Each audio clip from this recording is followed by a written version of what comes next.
Okay, so I guess the idea for this book, first, it was originally 3 papers, independent papers. One, empathy, sympathy, care. There's an introduction. And then there's a paper on, the concept of welfare, but that I just did that for the book.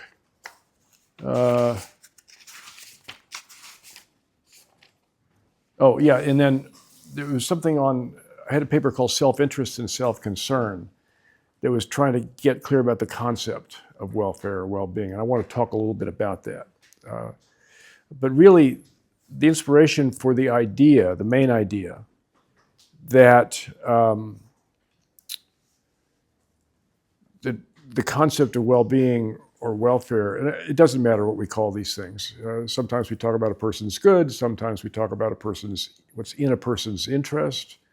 I make a crucial distinction between what's in a person's interest and their interests, the things they care about.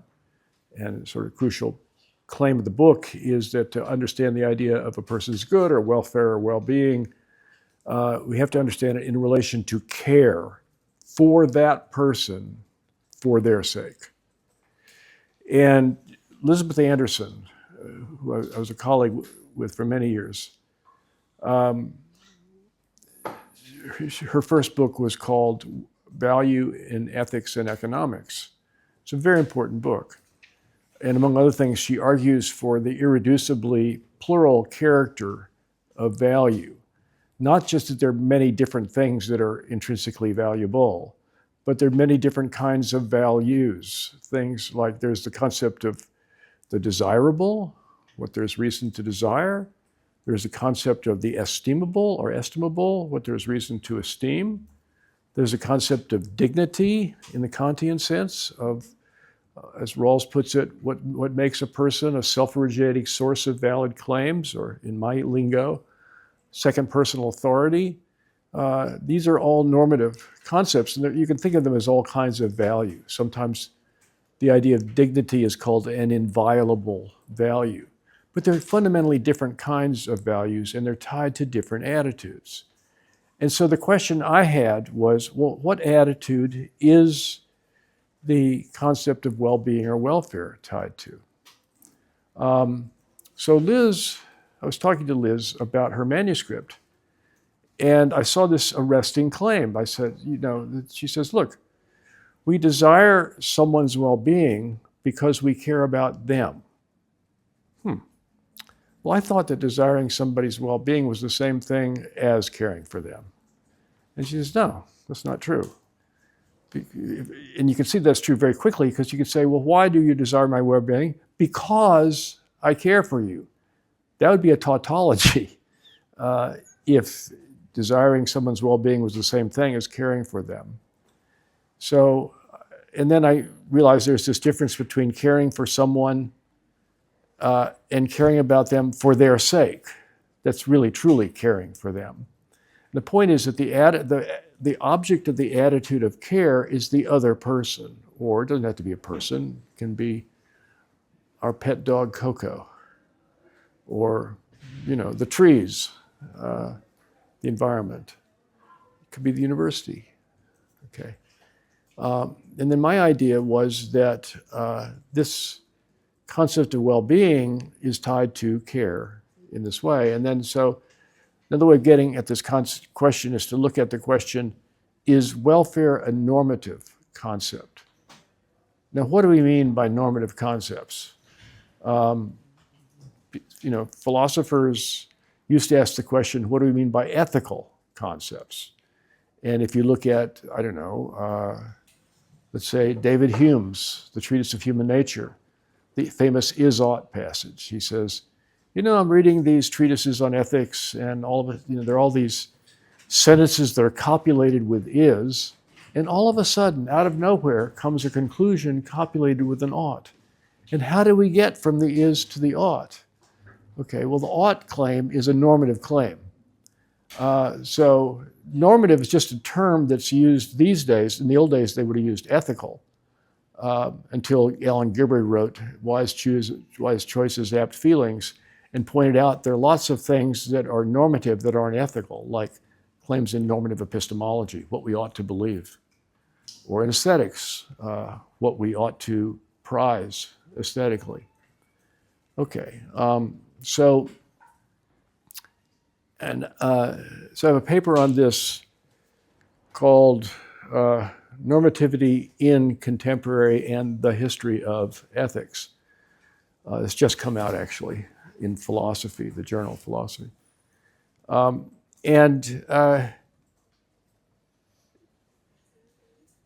It's puzzling over the question, what is the fundamental normative concept? Well, again, this is the question they would have asked with the language, what's the fundamental ethical concept? And Sidgwick says in the Methods of Ethics that the fundamental ethical notion is the notion of ought, picking up on the Humean thought about the gap between is and ought. What about the gap between is and value? Well, is value normative or not? So now we get to Anderson. Well, what kind of value? Well, there are different kinds of values that are normative for different attitudes. So there's what we ought to desire, there's what we ought to esteem, what we ought to respect in the recognition sense, what we ought to respect in the appraisal sense of have moral esteem for, and so on. And the lesson is that this is a lesson that was drawn first, I think, explicitly by William Frankena in a paper on Moore, because Moore just has one ethical concept, good. And what Frankena pointed out is that what is it that makes good an ethical concept? Well, Moore advances this form of argument that's called the open question argument. And this is his argument where he tries to show that other naturalist views have committed what he calls the naturalistic fallacy. And the point is, you can just stipulate that something satisfies any naturalistic or non-normative, we might now say, or non-ethical description you like. But we can always raise the question, ought we to desire this thing? So one thing he considers is, well, maybe we try to reduce the concept of being good to the concept of being such as we in fact desire to desire, being the object of our second order desires. And Moore points out, well, but I can know that this is what Maria desires to desire. And of course, now we can say other things like for her sake, for my sake, for the sake of the university, for the sake of the universe, and so on. And we could still ask, well, ought she to? Okay. So normative concepts all come with an ought, or there are people who advance the view of what's called reasons firsters or reasons fundamentalism. This is the idea that you could find this in Scanlon and Parfit and Mark Schroeder, that the fundamental concept is the concept of a normative reason. So, we ask the why be moral question. Okay, I grant you that I'm morally obligated to do this, but what normative reason do I have to do it? And that's a question that I've been working on for my entire career. And I have an answer to it in something that's called On Making the Hard Problem of Moral Normativity Easier, which you can either read or find on the web as a lecture. Okay, so then we come at the question, and what is it that ought, so back to Frankena. So what made the open question argument work was this implicit appeal to normativity, to the ought relation. And the point is that ought is a relation, normative reason is a relation between a person, a subject, the person who ought to, an attitude, maybe it's intention, ought to do, maybe it's belief, ought to believe, maybe it's desire, ought to desire, whatever attitude it is, an object, the thing about which the question arises, is it something we ought to admire, let's say? And then a presenting situation, the considerations on the basis of which it could be true that we ought to admire it, or desire it, or love it, or intend to do it, or hate it, or whatever it is. So Scanlon has a nice way of putting this in the Being Realistic About Reasons volume. He says it's a four-place relation. And I just gave you the various places. And what Frankena had argued against Moore is that this shows that Moore's claim that intrinsic goodness is a simple property can't possibly be right. Because if it's simple, it's not normative. it's simple, then it doesn't have any entailments about what we ought to do with respect to it. So in order to be normative, it's got to be relational in this way. Okay, now back to the question I was concerned with. Well-being, welfare. Is it a normative concept or not? We might say, well, we could stipulate any meaning we like for a term. I could just stipulate by well-being, I just mean what will satisfy the person's actual desires, or what satisfies the desires the person would have if they were fully informed and fully appreciative, or what the person, so Peter Railton pointed out in a paper called, I think this is in Moral Realism, that attempts to reduce normative concepts to this fact about what somebody would desire under certain specified non-normative conditions. It can't work because of what we now realize is a conditional fallacy. So suppose there's lots of stuff I don't know, okay, about, I don't know, what's on here? Oh, the Wi-Fi, okay. Should I attempt to connect to the Wi-Fi? That's the question, okay. Well, one view would be, well, I should, this is Richard Brandt's view. I'd have reason to connect to the Wi-Fi or to attempt to connect to the Wi-Fi if, were I to know everything about how the thing works and how my machine works and whether it's compatible or not and so forth and so on, and what the quality of the Wi-Fi system is, and so whether, if I knew everything, I would want to do that. But a guy named Robert Shope pointed out, look, that can't be relevant to the case when I don't actually know. Because if I don't actually know, how does it matter what I would do if I did know? Maybe what I should most do if I don't know is to find out all kinds of information. But that can't be right if whether I should find out the information depends on what I would do if I knew the information. Okay, so Railton comes up with this, the following account. What is good for me, or what I should do, or there's niceties here we need to focus on, is what a souped-up version of me, someone who is otherwise like me but knew everything and was fully imaginative, would want myself as I actually am to want. Okay. Now, it doesn't matter which of these versions you have, you can always ask the open question. And so suppose we just stipulate that a person's well-being is what they in fact want, or what they would want if they were fully informed, or something like that. Thank you.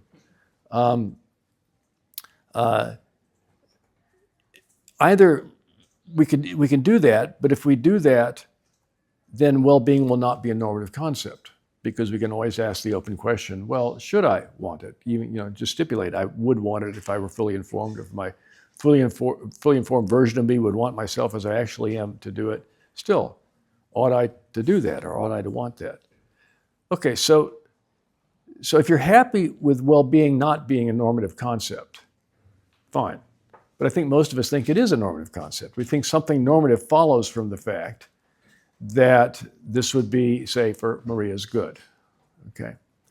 But what? What follows from it normatively? Well, I tried out various things. There's a difference between what would be good for Maria and what she herself would value, what she ought to desire herself, because there are lots of things she ought to desire that have nothing to do with her well-being. So if you think there's any distinction between what a person has reason to want and what's good for them, then that's not going to work. Well, so the answer I came up with, and I'm still kind of convinced it's right, is that what's for Maria's well-being, let's say, is what someone who cares for Maria should want for her sake. And here's another formulation due to Alan Gibbard that is probably fancier but harder to understand. What if I should care for Maria, I should want? So you don't want to make it the case that something's well-being is like an instrumental rationality. So it depends on whether I actually care for her.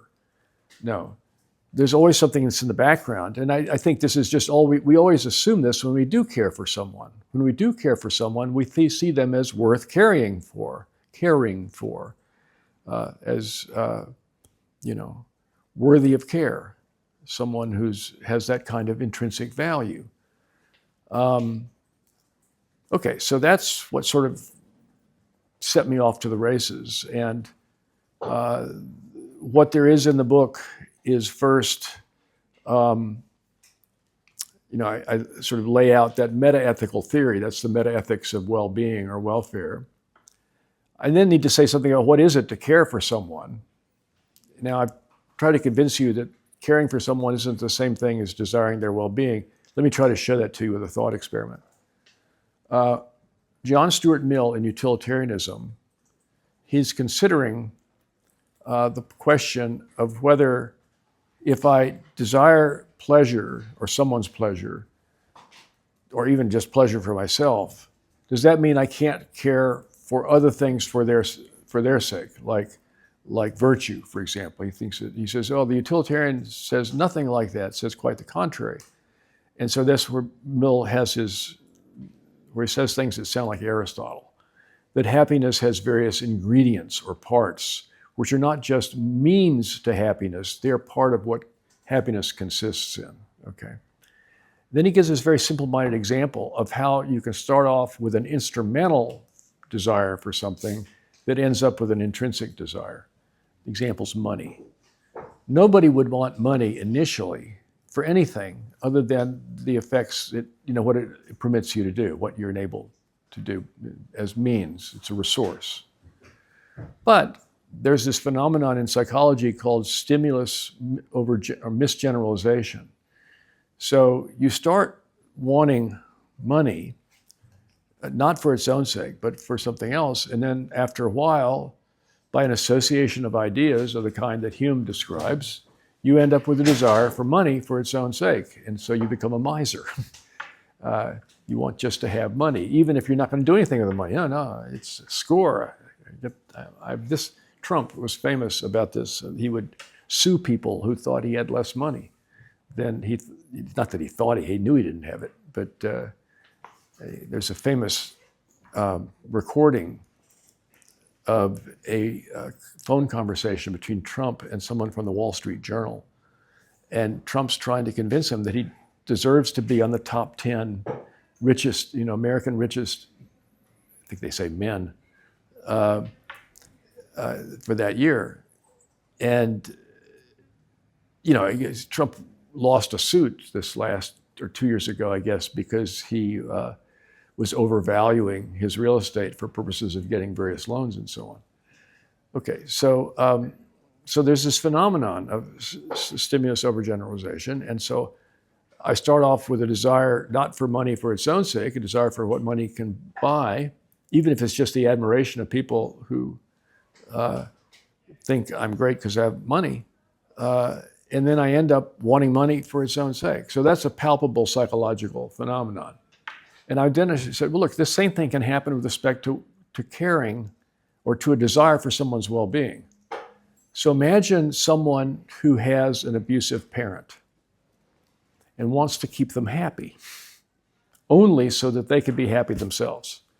So when their parent is not happy, they're not happy themselves. Does that make sense? Yeah, okay, good. Over time, the same phenomenon can happen there.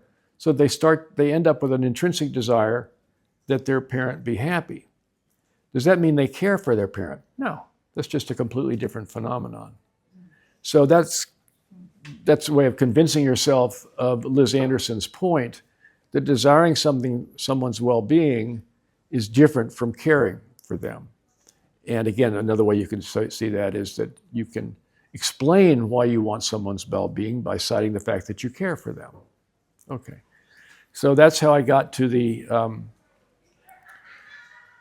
rational care theory of welfare. And we were talking this morning about the word rational can throw you off.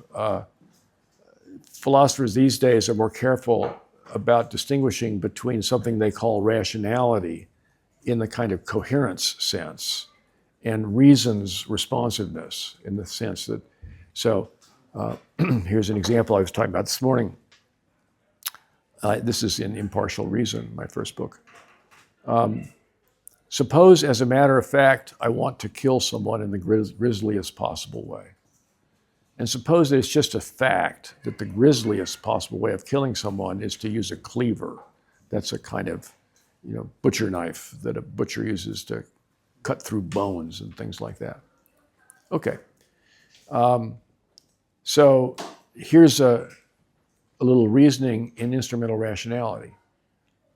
Steve wants to kill someone in the most gruesome possible way. That's just a straightforward statement of a psychological fact. It's an empirical truth that the grisliest way, by grisly I just stipulate, I don't know, we'll take as primitive the phenomenon of seeming grisly. Okay, suppose you have a fix on what it is for something to seem grisly. Okay, so grisliest just means causes most of that feeling. Okay, so it's just a truth. Let's say that the way of killing someone in the grisliest possible way is to use a cleaver. Okay, and then some people say, well, since you have that end and since you believe this is the only means to that end, then you should use a cleaver, right? Well, there's a sense of that that's true, and there's a sense of that that's false. So see if you hear the difference between these two sentences. If you want to kill someone in the grisliest possible way, you should use a cleaver. That's what I've just been talking about. Here's another kind of sentence. If you want to kill someone in the grisliest possible way, you should see a psychiatrist. You hear the difference, right? Okay. The first thing is just talking about coherence. It's just talking about the intention that would be most coherent with your other intentions and beliefs. It says nothing about what you have reason to do. To the contrary. The second thing is talking about the latter. It's talking about what you have reason to do. Okay. So when we're more careful these days, typically we use the word rational to refer to the first thing and supported by reasons to refer to the second thing. So what I should have said, the title should be not the rational, welfare and rational care. It should be welfare and reasons supported care, or what normative reason, yeah. Okay, so then the question, well, what is it to care for someone? And there, I take the view that it's a syndrome of recognizable psychological susceptibilities.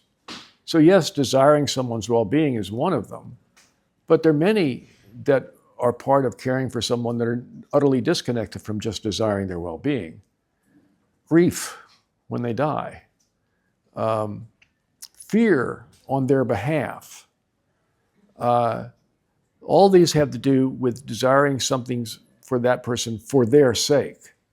Okay, so you get the idea of the syndrome of psychological susceptibilities or vulnerabilities. I mean, I have a similar problem that I'm addressing in the book, The Heart and Its Attitudes, because there I'm talking about not caring in the sense that I had in mind in welfare and rational care, but these attitudes of the heart that involve an implicit desire for reciprocation, for what I call heartfelt connection.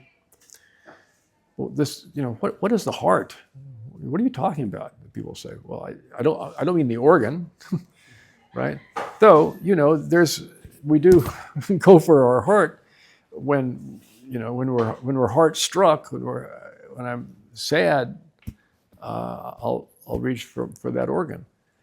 But so what again do we mean? We mean a cluster or syndrome of various susceptibilities.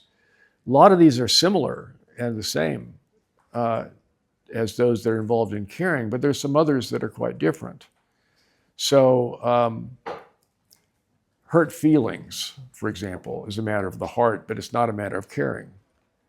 If I'm in a relation of caring to my child, then if the child says something that hurts my feelings, it's not my caring that's affected, it's my heart that's affected. So we were talking this morning about this, that one mistake I think that parents can make is wanting to be their kid's best friend.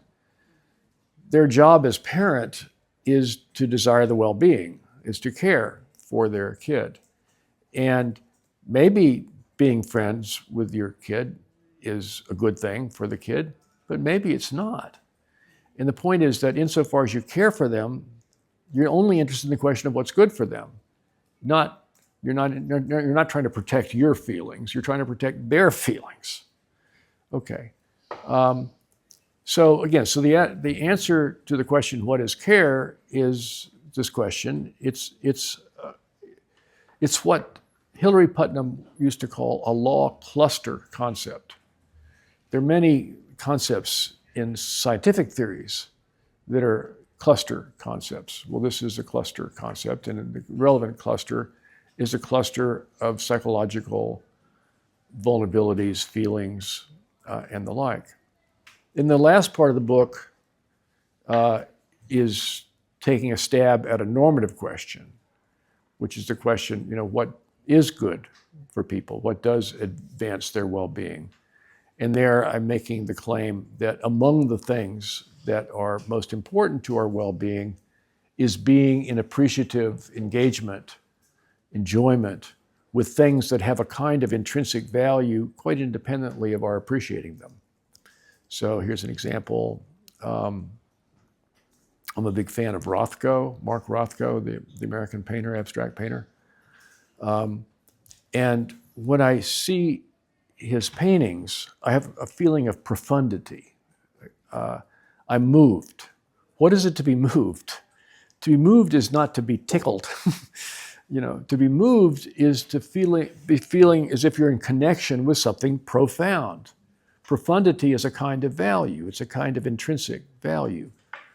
Philosophy is like that as well. So, doing philosophy can be fun, but part of the fun is the sense that you're onto something important here, something that matters. It's of significance. Okay, you major in business administration, big deal. I do philosophy. I do what matters. Not matters economically, but just matters intrinsically. Anyway, so those are the main sort of ideas of the book. And when was it published? Was it 92 or something? No, 2002? Yeah, 2002. 23 years ago. Yeah, okay. And I still remember it. Okay, it's good. Okay, so fire away.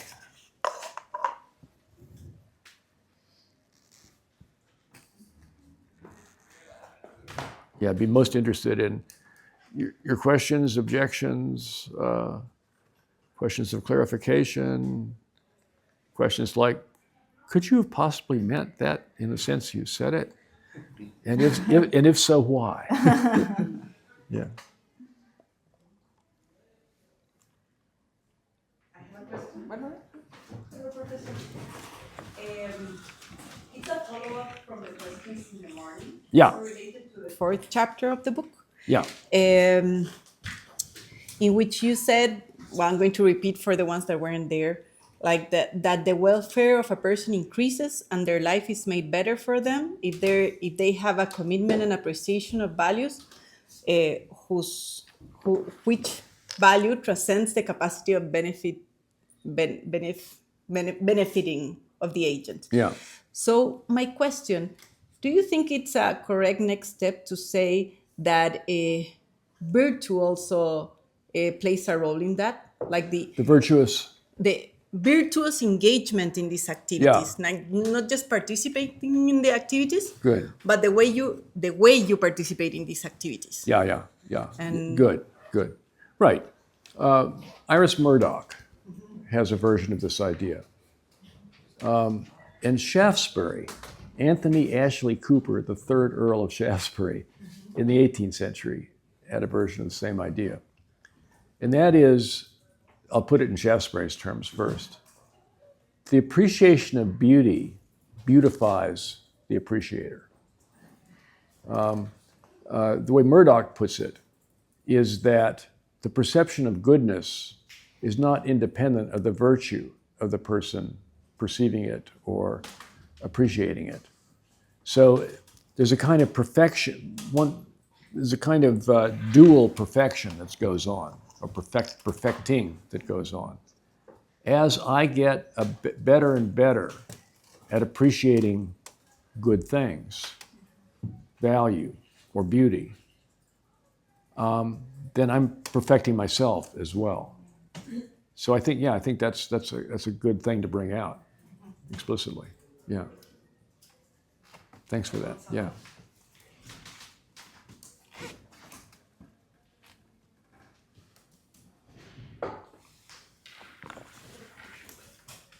Yeah. It's kind of, thank you very much for Sure. Sure. I should explain. I have what's known as a strabismus, what Hume calls squint-sightedness in the treatise, what Nietzsche mocks about the priestly caste and the low who look asquint and can't look you directly in the eye. So strabismus means I can't focus both eyes on the same thing at the same time. So I've forgotten your name. it's Claudio. Claudio. Yeah, so suppose, and your name again is? Sorry, I just demonstrated it. Good. So you didn't know that I was, so you thought I was looking at Claudio. I was looking at the person to Claudio's right. That would be you. Guillermo. And your name is what? Guillermo. Guillermo. Guillermo, like William. Guillermo. Right. I thought you said Diablo. I said, no. Yo soy el Diablo. El Diablo. No es posible. No. Okay, good. Okay, so now the question was? Again? Well, it's a very simple one. I think it's about, you mentioned the nature of normative reasons Yeah. as the one that you are more interested in through your career, right? Yeah. But I wanted to, maybe you can unpack a little bit more relating normative reasons with the idea of moral motivation. It's not the same, but it's Yeah. I think probably important to understand the relevance of care in your thought. Yeah, okay. Well, there are a lot of things there. Let me see if I can try to address all of them. First, on the idea of reasons, okay?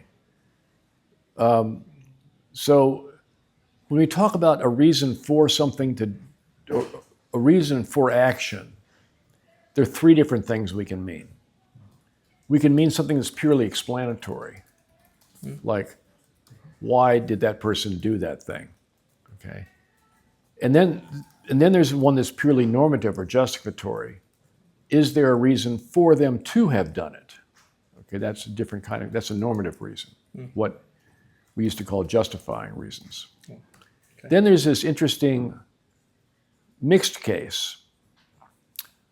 In a case where we ask the reason why someone did something, and we're not just asking, we're not going to refer to some psychological syndrome or because they're pig-headed or something like that, but we're talking about their reason for, what was their reason for having done it, okay? In that case, we're asking, what did they regard as a reason to do it and do it for that reason, okay? So now this morning we're talking about the distinctive category of moral reasons. And I was arguing that deontic morality is defined by its connection to accountability. So deontic means having to do with duty, and deontic concepts are concepts like right, wrong, morally obligatory, rights, wronging, and so on. And so then the question arises, well, what's the relation between what I'm morally obligated to do and what I have moral reason to do? And I think the truth there is complicated. One of the things I argue for in the second person standpoint is there's no way of understanding deontic moral concepts in terms of moral reasons. This goes back to this distinction in the 16th and early 17th century that Francisco Suarez made between law and counsel. It's one thing to know that I've got good reason to do this. It's another thing to know that I'm obligated to do it. And what Suarez pointed out, I think is true, is what the second question depends upon is a conceptual connection to accountability and culpability.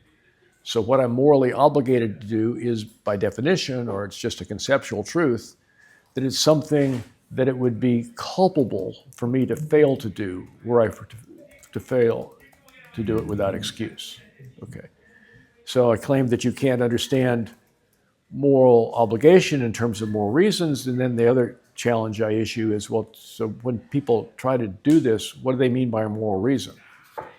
And we can mean anything we like by the phrase moral reason, but people tend to think something normative has got to follow from the fact of there being a moral reason.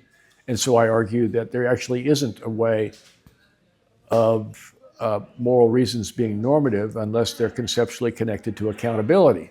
So there the formula is, there's a moral reason to do something, necessarily if and only if. It's a moral obligation making consideration. So suppose, kind of case I was considering this morning, someone is in danger and I can save them, but only at great risk to myself. And suppose that it wouldn't be foolhardy for me to do it. That is, to suppose that the benefits and costs are such that more expected utility would come from my attempting than from my not attempting. But suppose it's also a great risk, and you might think, well, we can't really require people to do that. It's not really morally obligatory. Okay, so that shows, I think, that the question of moral obligation is just a different question from the question of what's most supported by moral reasons. Now you bring in care. What's the connection between deontic moral reasons and care? And here is the surprising answer. Absolutely none whatsoever. None. So deontic has to do with respect. It has to do, what can we demand of someone? And anything you can demand is something they can do out of respect for the legitimacy of the demand. And the way of putting it is that accountability, mutual accountability is about mutual respect, and respect is just a different attitude from care. It's also a different attitude from heartfelt connecting attitudes. And one way you can see this is in cases of paternalism. So suppose I have a friend, they want to smoke, okay? And out of concern for them, out of caring for them, suppose I think truly that they'd be better off not smoking, okay? So out of concern for them, what I should do is hide their cigarettes or do other things that would make it impossible or less likely that they would smoke, okay? But it seems clear that that would be disrespectful. That would fail to respect their autonomy. It's their right to decide how they're going to live their lives within certain, parameters. So that shows the difference between caring on one hand and respect on the other. And then we just go back to some of the claims we were talking earlier about whether, what it is makes something a normative concept is it's being normative for some attitude or other. And the concepts that are conceptually implicated in the deontic moral concepts are conceptually implicated with these second personal attitudes of respect and mutual accountability. And another way of putting it is, even if I have no reason to care for you at all, I have reason not to wrong you. Or here's another, take international law, right? Suppose we're trying to have a treaty between nations, and we don't suppose that the nations or the citizens of the nation should care about the citizens of the other nation. But that's consistent with our being able to insist on certain standards of reasonable cooperation. Earlier today, we were talking a little bit about Michael Tomasello, who's an evolutionary psychologist and child development psychologist, who's written a book called A Natural History of Human Morality. And he's claiming that he has good empirical evidence for and also can explain in evolutionary terms, how it is that human beings evolved to be the only beings capable of mutually respectful cooperation. We're hardly the only beings that can care. We're hardly the only beings that have a heart. So if you ever see these videos of elephant grief, there's no question that, so that's what it is to be moved by someone through caring. And that's just different from the capacity for second personal cooperation, where you and I can recognize each other as accountable to one another. And Tomasello claims we're the only species that are capable of that. So it's just all a way of trying to show that they're just different attitudes. And the attitudes that are conceptually implicated in deontic morality, I'm not saying in ethics, I'm talking about in the idea of obligation, are all versions of respect. And respect is just a different attitude from caring. Does that make sense? Yeah. Yeah. Okay. Thanks. Yeah. You look downcast. I'm sorry. Hard truth.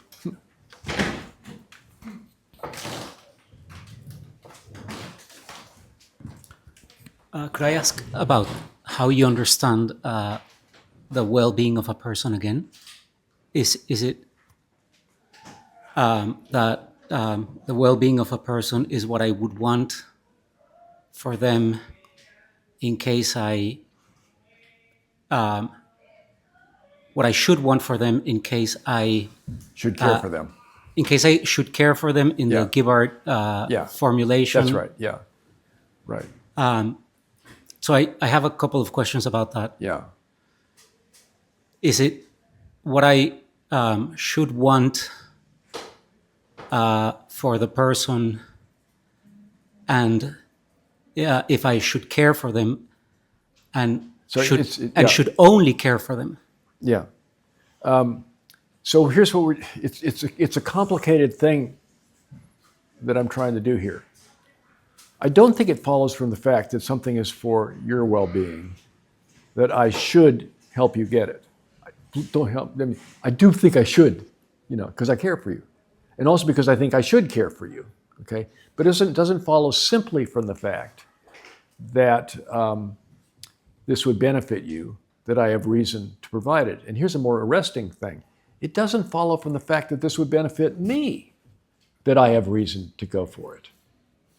Okay, so in the history of ethics, it's just been taken as the default view that people have reason to do what's for their own good. That ethical or rational egoism is sort of the default position. And C.I. Lewis pointed out years ago that that's just not right, that you can ask the same question, why should I do what's for my own good? Okay, and here, if you want a vivid example of that, think of depressed people. Depressed people, you say, I get it, this is for my good, but I don't see that why I should do it. I don't think I'm worthy of caring for. Not even worthy of my own caring for. Okay, so that shows the connection between the concept of someone's good and justified concern for them.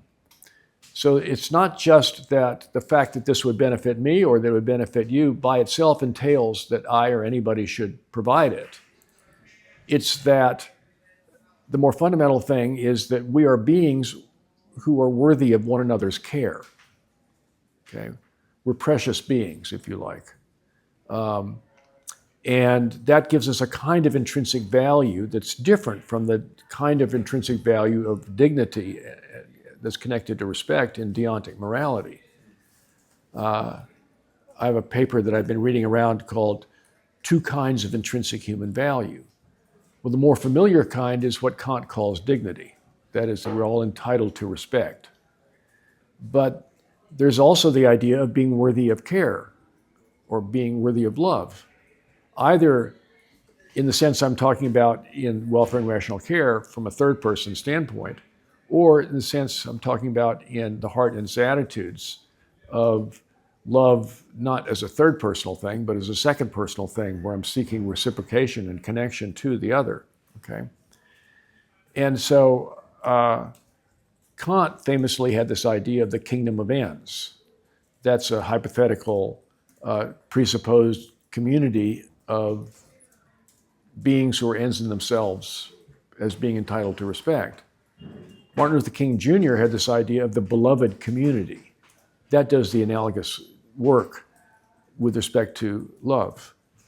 So going back to your question, I do think there's this conceptual connection between caring for someone and thinking something is for their good, but you have to put it in this complicated way because you don't want it simply to follow from the fact that something's good for someone that anybody has reason to provide it.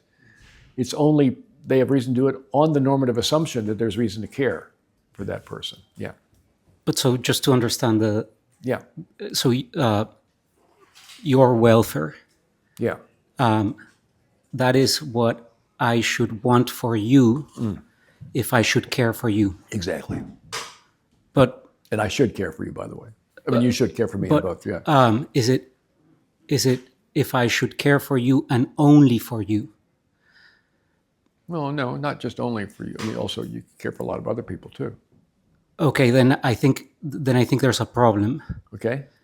Because what I should want for you, that's an all things considered should, Yeah. and so I should care about myself too and about other people.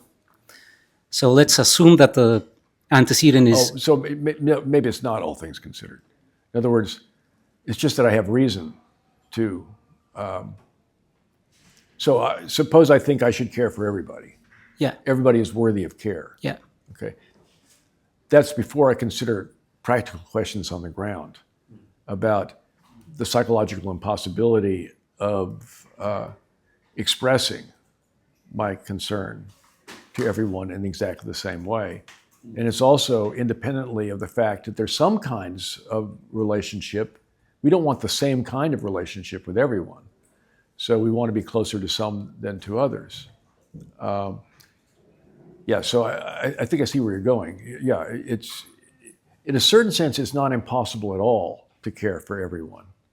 And you can see it coming out when you read in the newspaper or you see on the television a tragic death and your heart goes out.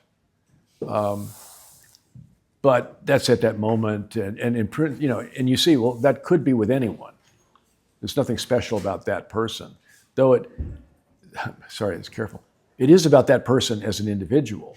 It's not just someone has died, that person has died, but it's psychologically impossible to be in that same appreciative relation to everybody at the same time.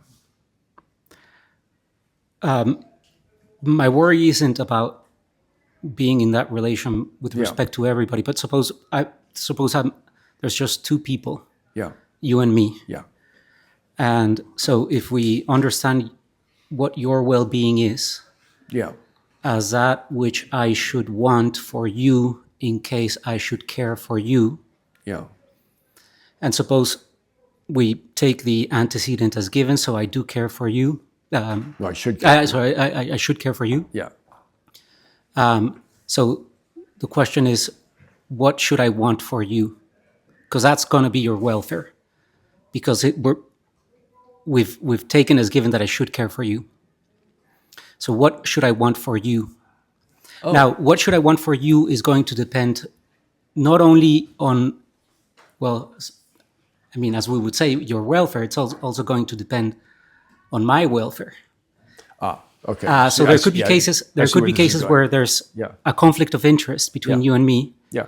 And for some reason, the normative landscape is such that I should privilege my own interest in this case. Yeah. But going in favor of my own interest in this case is going to go against what we would normally call your welfare. So it couldn't be that your welfare is that.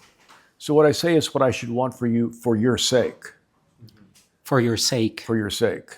Right. That means out of caring for you. Okay. Now I have other instrumental reasons not to want that for you, because then I won't get it for me. Right. But that's just a different thing. That's not wanting it for you for your sake. Okay. Okay. I need to think about that then. Yeah, yeah. Good.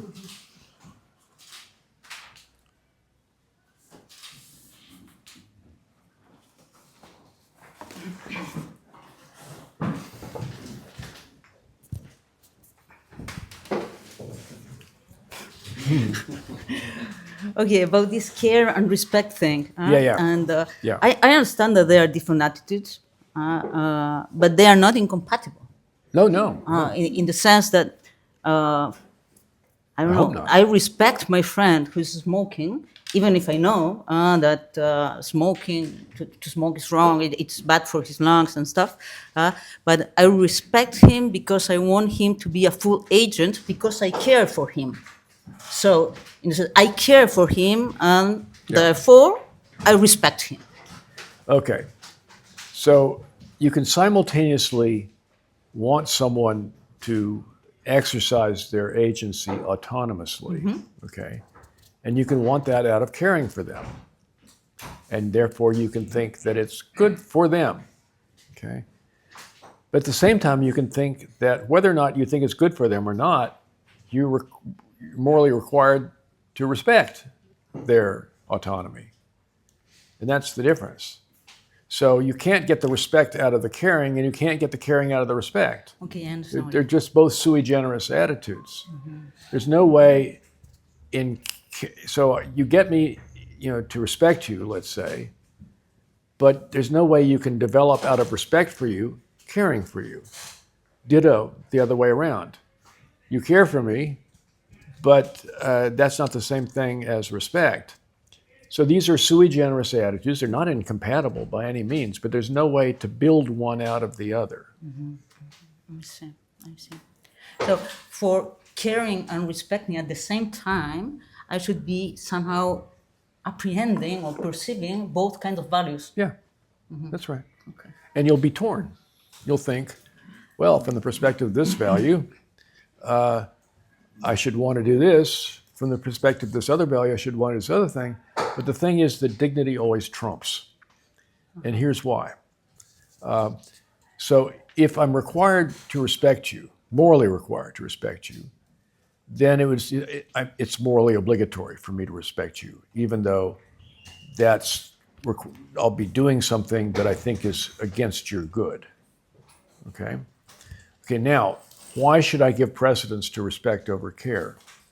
The reason has to do with this thing that I'm arguing to some extent in the second person standpoint, but in another paper called Making the Hard Problem of Moral Normativity Easier, that there can never be sufficient reason not to do what you're morally obligated to do.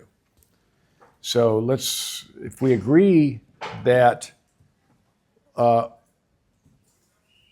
go back to this autonomy thing and smoking. Suppose I'm in a position where I could not try to undermine your smoking, and I think I'm morally required not to undermine your smoking, so I'm morally required to respect your autonomy. But I also think it'd be better for you if I did undermine it, and so you'd be less likely to keep smoking, and that you'd live longer, and so forth and so on. Okay, so now we just got these two competing values. What is it that makes it the case that dignity trumps?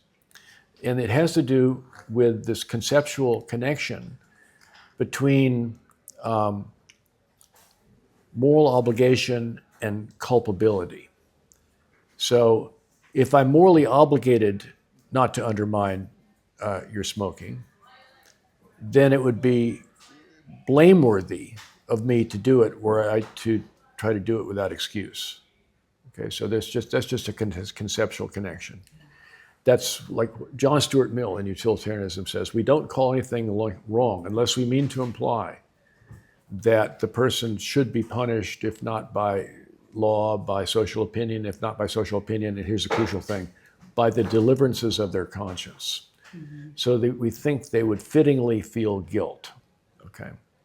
And that's the same thing as they would be blameworthy, okay? Now, the next point derives from Bernard Williams in a paper called Internal Reasons in the Obscurity of Blame.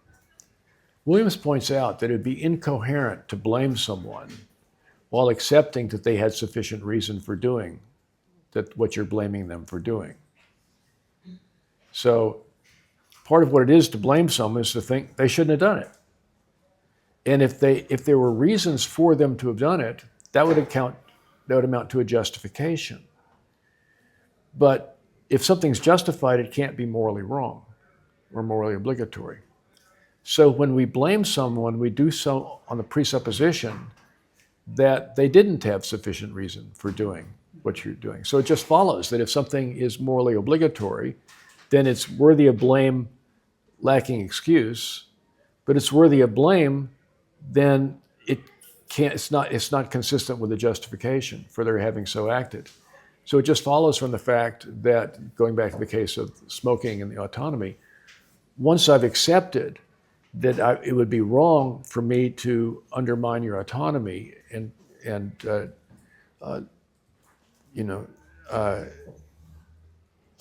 by enabling you to, by not enabling you to, or preventing you from smoking, then I'm committed to thinking that I don't have sufficient reason to do it.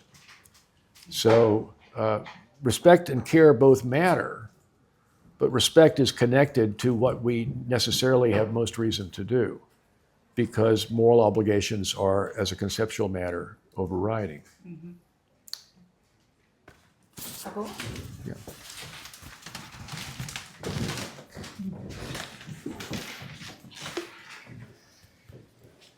I think this is a follow-up question. Yeah. So, I should want for you, if I should, I'm sorry, what I should want for you is the things I would like for you if I should care about you. Is that right? Not quite. It's close. Because then if I don't care about you, then it wouldn't be anything I should want for you. This is, it's what I should want for you if I should care for you. If I should care for you. Yeah. Okay. The question is, how do I know how that caring looks like, and if that caring has some kind of accuracy conditions? How do I know if I am close enough to that caring? Because I could have an idea of what should I want for you? Yeah. But maybe I'm completely mistaken. So how Maybe do you're I know? completely Mistaken. So Oh, how do I yeah. know I am approaching it Yeah. to that ideal caring? Yeah. So one way this came up this morning was a distinction between the metaphysical question and the epistemological question. So first is just a question of what would be good for you, okay? And that's determined, on my view, but what I should want for you for your sake, if I should care for you, okay? But then I haven't told you anything about what I should want for you, right? So that leaves completely open what the things are that are for someone's well-being or good. Okay. And I think that's actually not a bug, it's a feature, because it has to be like that in order for it to be a normative concept. Nothing can follow from the fact that something promotes health, for example, that it would be, all things considered, good for the person. Okay. But then there's the epistemological question of why do I think I'm in a position to know, or that my beliefs about what would be good for you or what I even would want for you under those conditions is one thing rather than another thing. And I just, that's all on the epistemology side. And, you know, I don't take a stand on those questions, but so this is where we are with substantive normative debate. So in the last chapter of the book, I'm arguing that among the things that do add to people's well-being the most is the appreciation of these intrinsic values that are independent. Now, how would I convince you of that? Well, I would just remind you of the experiences you have of being profoundly moved by something. So let's just try it. What's a piece of music that moves you, not tickles you, but moves you profoundly? And it doesn't have to be, high class music. It can be- I like death metal. Sorry? Who? Death metal. Oh, Really heavy metal. stuff. Like heavy metal. Yeah. Oh, first I thought you said the Smiths, and I was going to be completely on board with that. Heavy metal. Well, I can see that, sort of. Okay, so what in particular grabs you? Maybe the intensity of it, the complexity of it. Good. Okay, good. So now, and why is that different from "Row, Row, Row Your Boat"? Do you know that song? Of what? Row your boat gently down the stream.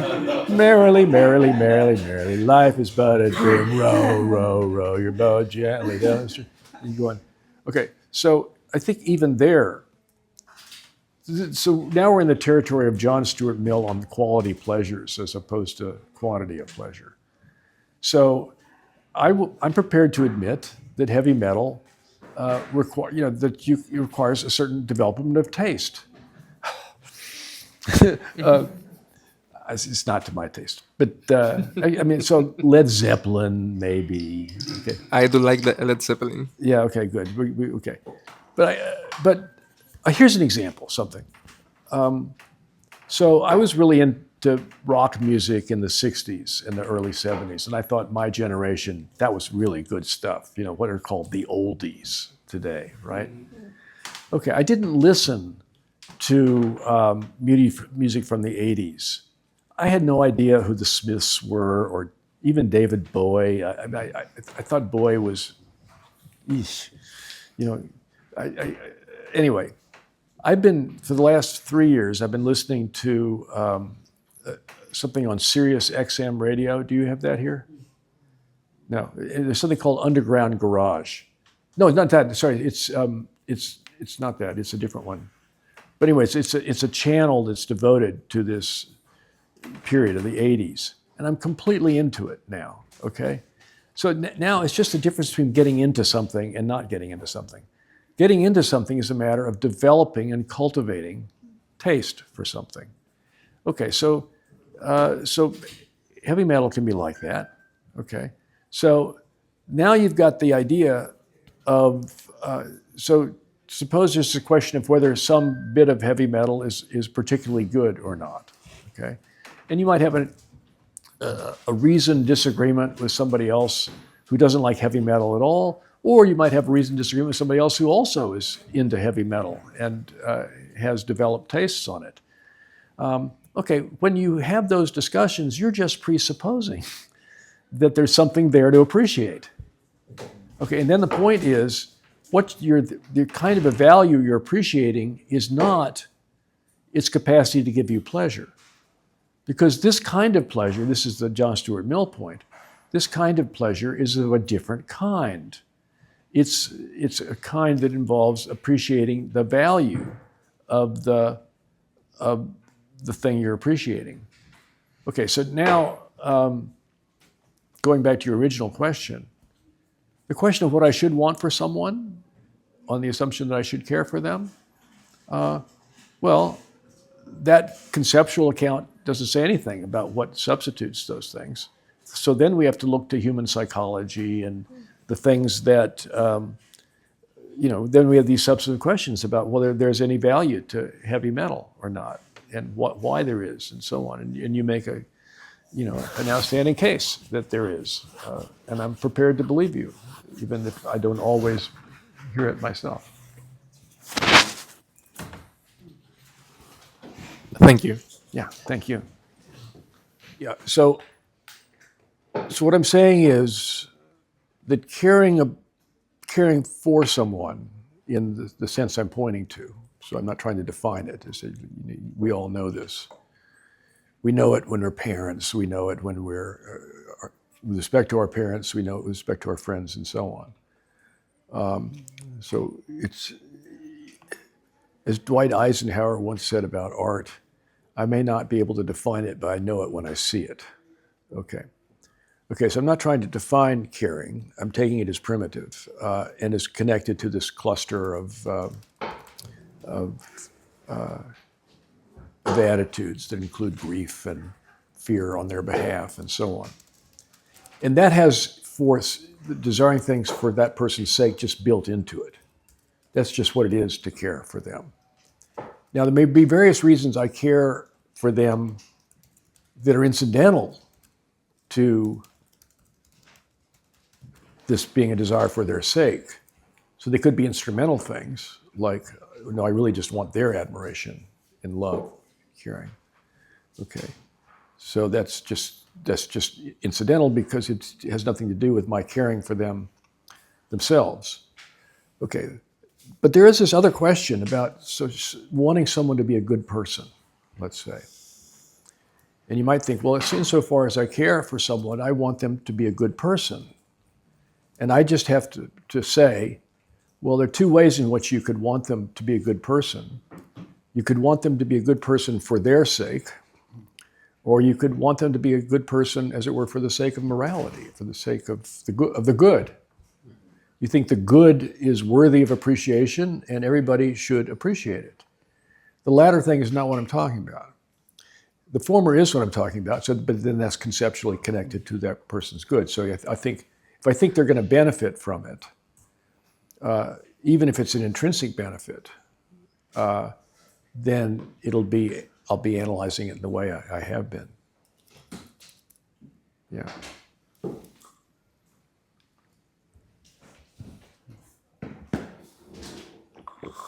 Does that help?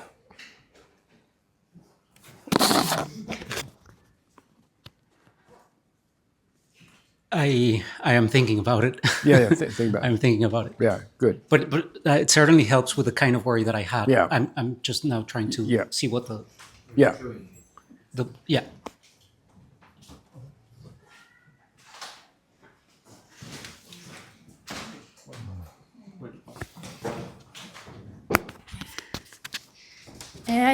I got two questions. Have you written about paternalist behavior? What kind of behavior? Paternalist.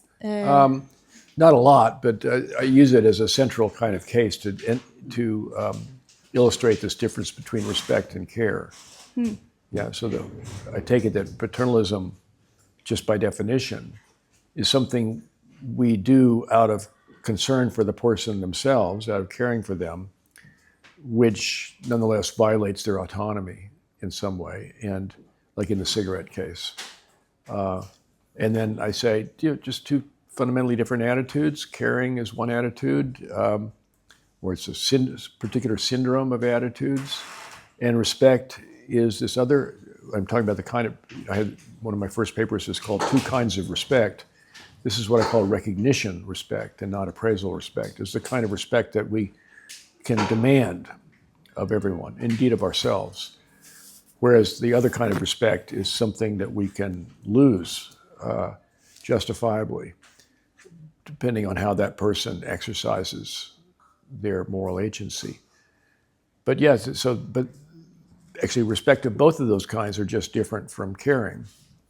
And so there can be a conflict between what I'd justifiably be moved to want for someone out of care and what I can legitimately demand from them out of respect. And then I was saying, finally, to Maria that respect is going to trump. And the reason it trumps is because of its connection to obligation and accountability and the conceptual connection to justified blame and there being no justification for acting in the way that the person is. So when I blame someone for doing something, I'm presupposing that they didn't have sufficient reason to do what I'm blaming them for doing. And if I admit that they had sufficient reason, then I have to withdraw my blame. Okay. And I have a case. I'm going to summarize it. There's this YouTuber that is really thin, like and skinny. And one of her friends said to her that they are going to see a movie, but at the end, that friend sent her to the hospital. It was okay for her to do that? I'm sure I got the case. Friend says to the other friend, they are going to see a movie, But they went to the hospital. but they went to the hospital, and that YouTuber was in the hospital for months. Probably she was anorexic or something Yeah. like that. No? She was what? Anorexic. Oh, I see. And so it's the lie that you're concerned about? Is it okay? De la mentira, no? Yeah, but is it paternalist for her to send her to the hospital? Well, okay. Let's hope she was going to the hospital out of care for herself. So this is a case of genuine anorexia, and she was wanting it to be, she wanted help with it, right? Yes. Seems like it's something she should be doing. Now the question is, why would she lie? Why should you just say to her friend, look, I can't go to the movie, I need to go to the hospital, I'm anorexic. Or if she didn't want to admit to why, whatever reason she didn't want to say that, she would just say, I can't go. So what do you think? I mean, what are there cases where you think, so did the friend feel betrayed or wronged or? Yes, the friend, the YouTuber felt betrayed because for her, she doesn't have ED, nothing, an eating disorder. She doesn't have ED. Yes, for her, for the anorexic friend, Oh, it's the person who doesn't have anorexia doesn't appreciate. She does have. She does have, but she doesn't recognize that she has it. So the friend sort of, forced her to go to the hospital by lying to her, saying, we are going to watch a movie. I'm now completely confused. I thought the case was they were going to go to a movie, but the one friend says, not going. Why does she say she can't go? Try again. So just start. Let's just wipe the slate clean and just describe. I'm particularly thick at this moment. The thing is, both of them were going to the movie. Yeah. But the friend who is not anorexic sent her to the hospital, to the anorexic friend. Oh, sent the other one to the hospital. Yes. To her. Knowing of her anorexia. Yes. Okay. Good. Now I'm getting it. Sent her, what does that mean? She said, you must go, and the other person agreed or dragged her over there? They dragged her. She took her to the hospital. She took her to the hospital. Drove her to the hospital. Okay. Okay, so this is a complicated question. So are we to assume that she had exhausted other means? That is, had she first had a conversation with her friend about, so the friend is denying her anorexia. Is that the idea? Yes. Yeah, okay, good. So let's just suppose there was no way to convince the friend that she had this eating disorder and it would be helpful for her to go to the hospital, right? Mm-hmm. Okay. Yeah, this is one of those cases where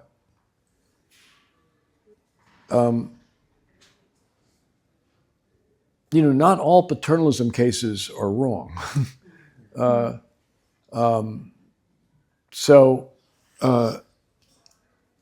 Like with a depressive, somebody who's, kind of case we were talking about this morning, someone wants to take their life, but and suppose you're right, that they think that because they're depressed, and that if they could get the right medication, then they would thank you for not enabling them to kill themselves. Okay. Well, could be a case like that. That is, their life is really torturous for them with this eating disorder, but part of the disorder is denying that they have it. And you start off trying to talk with them and speak with them about it, but they won't hear it. They're completely defensive about it. Then I think the question is, are there measures short of actually taking her to the hospital, like taking her to a conversation with someone that she thinks she might trust, but who could speak to her about the condition? Suppose all these have been exhausted, then, she's not in a position to commit her friend to the hospital, right? She can't, nobody can do that.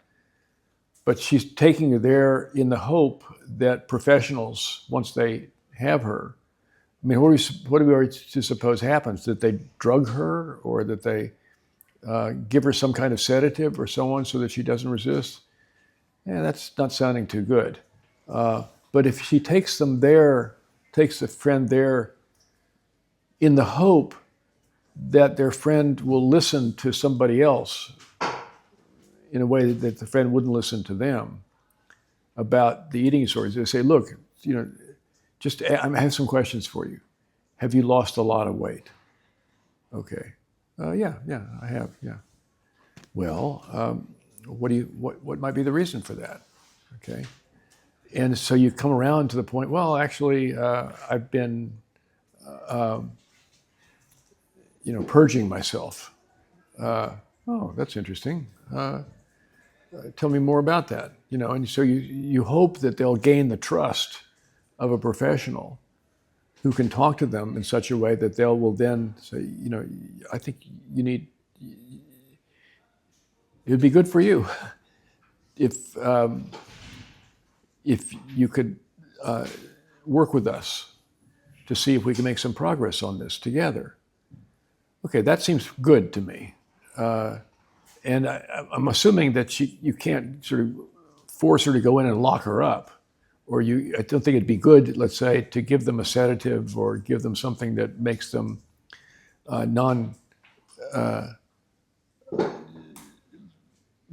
takes any kind of resistance out of them.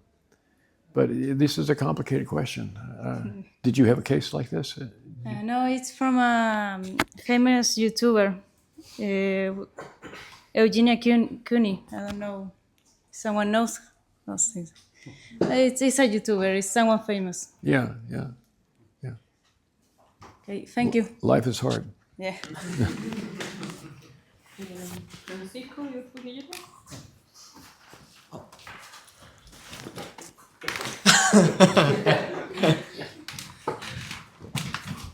Sería más fácil.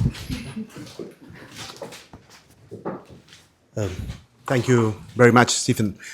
I'm a bit of an outsider here because I don't work on ethics, but I was reading some stuff while you were presenting, and you mentioned Tomasello. So I was wondering, what do you think about the possibility of having a more deflationary view of normativity? Deflationary view yes. of normativity. So we could think about careness not really as a uniquely human cognitive achievement, but as a sort of a product or byproduct of adaptation under certain social circumstances. Because there's plenty of evidence that, for example, there is something like paternal caring in non-human animals. Or at least that's the basic interpretation that some ethologists give about the phenomenon. So I was thinking about that specifically. So a bit of a way of dealing with careness which is compatible with basic forms of normativity that we could attribute to animals, and which is normative in an interesting way. It's not just empathy, right? So what do you think about that possibility? Well, even if it's not like a mainstream way to interpret your theory, because I guess you require metacognition. So I need to know more to know exactly what you're asking. So say more about what you mean about we find genuine normativity with other animals. Yeah, because I mean, in many ways, when you talk about animal behavior, I mean, you can give a lot of psychological descriptions, or you can give a psychological account.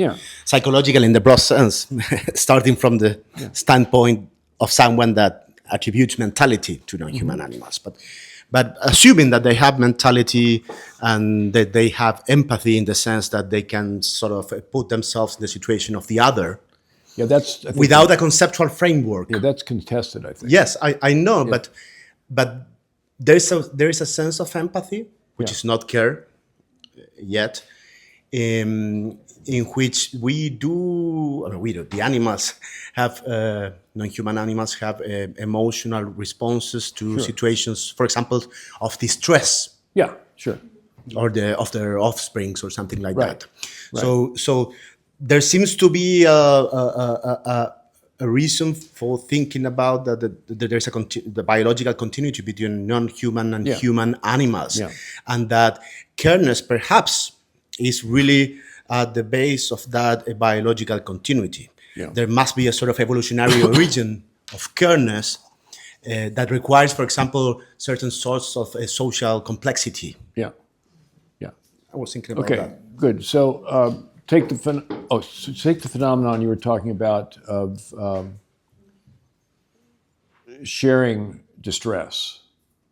So we know that neonates, recently born babies, when one starts to cry, many start to cry. Okay. Now this is emotional contagion. Okay. This is what Hume calls sympathy. And though Hume has this sort of fancy theory about how it involves the impression of oneself and ideas and so forth and so on. But let's just stick with good old-fashioned emotional contagion. I walk into the room and everybody's having a great time. And I'm up, right? I walk into the room and it's a funeral, let's say. I don't know it's a funeral, but I walk into the room and everybody's grieving and I feel sad. Okay. So that's catching someone's feeling. Okay. Now that's different from empathy of the form that involves taking others' perspectives. So suppose you come to me in a huff and you're really angry. Okay. I have no idea what you're angry at, but I catch your anger, and I get hot and bothered too. Okay. But I'm not going to be angry at the same thing that you're angry at. I have no idea what you're angry at. I'm as likely to be angry at you because you've put me into this disturbed state. Okay. So the interesting thing about the kind of phenomenon that Adam Smith writes about, the theory of moral sentiments, is that it involves taking the other's perspective, putting yourself in their shoes. And that, I think, is fundamental to the capacity to cooperate in the way that Tomasello argues only human beings can. Okay. Now, but there's another question that lurks behind there about some kind of deflationary account of normativity. People go to deflationary accounts of normativity as a second best, I think. Okay. In the sense that they all get convinced by Moore and Sidgwick and by the open question argument that the normative question always goes beyond the non-normative facts. It has to. It's its nature. So it's the question we ask when we're wondering what to do or what to feel or what to desire. And I can specify any facts you like about the things themselves. There's always the further question, what attitude to take to them? And that's what Chris Korsgaard calls the normative question. Okay, so that's from a perspective of a deliberating agent or a deliberating feeler or a deliberating believer, what to believe. You tell me all these things, should I believe you? That's a further question. I may know all the facts about why you believe them and what your state of mind is and so forth and so on, but the normative question is always this further question. Now, so Charles Stevenson and Richard Brandt, two philosophers who were at the University of Michigan back in the 40s, I think, to some extent, and 50s and 60s, they had a method of what they called reforming definitions. And the idea is that you get convinced that taking this normative language seriously, trying to understand its underlying metaphysics and grounds, is a fool's errand. You get convinced by the kind of arguments that J.L. Mackie gives, that there's some internal connection between believing that I have reason to do something and actually being moved to do it, between normative reasons and motivating reasons. And that seems like it's a bit of magic. How could that be? How could the world? So the way Mackie puts it is just this to be part of the furniture of the world. And this is what Frank Jackson calls the location problem. Where exactly do we locate normative properties in the world? The answer is they're not in the world. And it's a mistake to suppose that they are. Moore saw this when he said that, he was talking about ethical claims, they're not about anything actual. So this was a big agreement between Moore and Brentano in our knowledge of right and wrong in the early 20th century. That ethical truths are not, we were talking about this morning, do they presuppose the fundamental ones? Do they presume that anything actually exists? Do there have to be actual persons for there to be claims about what it would be wrong for a person to exist? And the answer is no, because the normative claims are all counterfactual. They all have the form, were someone to exist, then they would, and they were in these circumstances, then they would have this obligation, or they would have this reason to act, or to believe, or to feel. Okay. So now we're in the region of Parfit and Scanlon, especially Scanlon's being realistic about reasons. Now, they use different language. Scanlon is happy with being what he calls a moral realist, or a normative reasons realist. And Parfit prefers to call himself a cognitivist. And it has to do with, I think, niceties of language that need not concern anybody. But these are people who are not looking to deflate the term. They're thinking, then you're just changing the subject. Before we were talking about ethics, now you're, so like Moore says, well, now we're starting to talk about psychology. Psychology is one thing, ethics is another. You know, the motto on the first page of Principia Ethica, Custom Bishop Butler, everything is what it is and not another thing. Okay, what are we doing here? Are we doing psychology or are we doing ethics? Or are we doing evolutionary psychology or are we doing ethics?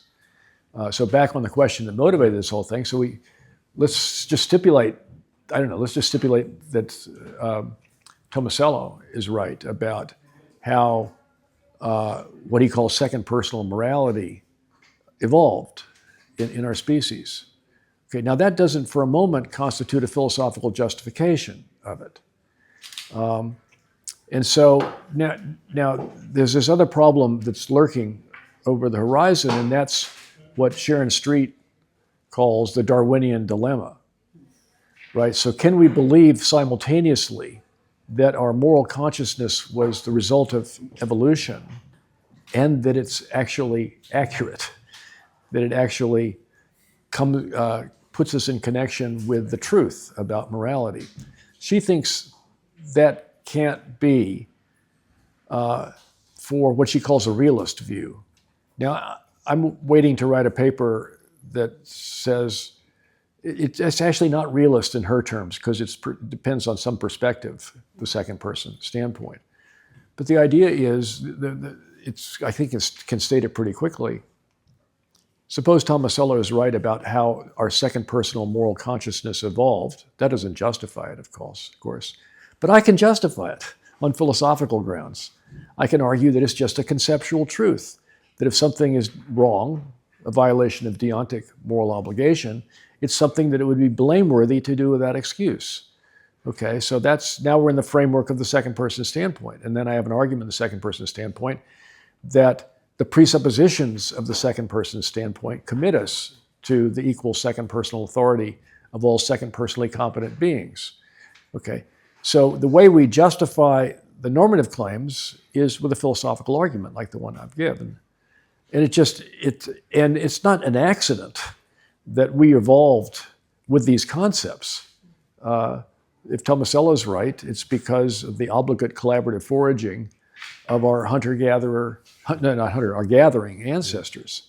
And so it's not entirely happy. It's a happy coincidence, but it's not a mere coincidence. I mean, so I think the two things fit together nicely. And I'm not a deflationist about the concept. I think, if we give up on the concepts, then we're just talking about something else. We're talking about psychology or evolution. But we can't give up on those concepts and still be deliberating beings, asking the normative question of ourselves. And if you say, well, why should I ask that question? why did you have in mind? What reason do I have to ask that question? What reason do I have to ask whether there are reasons? As we might say, give me a fucking break. Thank you so much. Vamos a dejar hasta acá la sesión. Mañana a las 3 de la tarde en la Universidad Alberto en el auditorio A va a estar Steve dando una conferencia que se llama Actitudes del Corazón y Reconciliación Social, sobre su último libro, ¿cierto? Y así que muchas gracias a todos por acá y thank you so much for being here. Thank you. Yeah, it's been great. It truly means a lot for our program. Thank you. Thank